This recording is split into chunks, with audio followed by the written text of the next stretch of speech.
It's 1 p.m. in Mission Viejo, California, when Angela Collins answers the call to prayer. It's her second prayer of the day, and following custom, she'll pray 3 more times before the day is done. Now I have this belief, and I love my belief, so I have to respect it and follow the rules. The rules are not easy to follow. Angela is Muslim. She has been for almost 5 years. Raised Catholic, she learned about Islam after meeting Muslims while traveling overseas.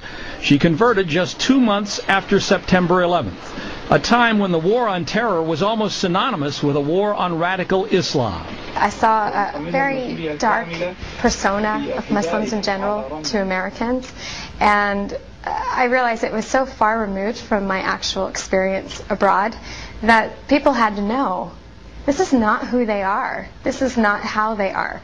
There are an estimated 1.3 billion Muslims worldwide, and most are not Arabs.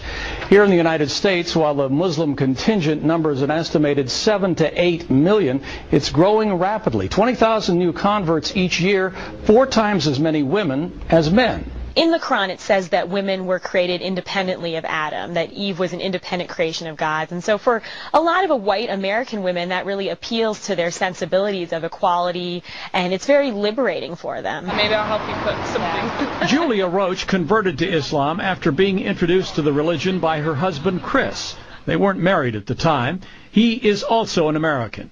When I found out he was Muslim, I told him, I believe, right away, I will never become a Muslim. I will never cover my head. I will never be this person. So don't ever ask me to be that person. And he never did. But she did have lively discussions with him about religion. She was raised a Christian and said she converted after she was able to see past the stereotypes and learned about the values of Islam. The concept of freedom and liberty of each individual person and the rights of each person, and that's all wrapped up in the theological teachings of Islam as well. Yes, I'm an American. I'm very outspoken. I'm pretty assertive and very happy person. And it's not the typical stereotype that people see with a Muslim woman. We're going to read green eggs and lamb. 5 years after converting to Islam, Angela Collins is now the director of an Islamic school. It took her a while to get used to wearing the hijab, but now instead of being a fashion emergency, it's become a fashion accessory. Yeah, people looked and they were curious, but they never...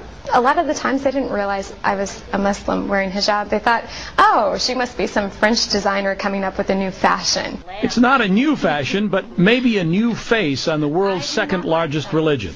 George Lewis, NBC News, Los Angeles.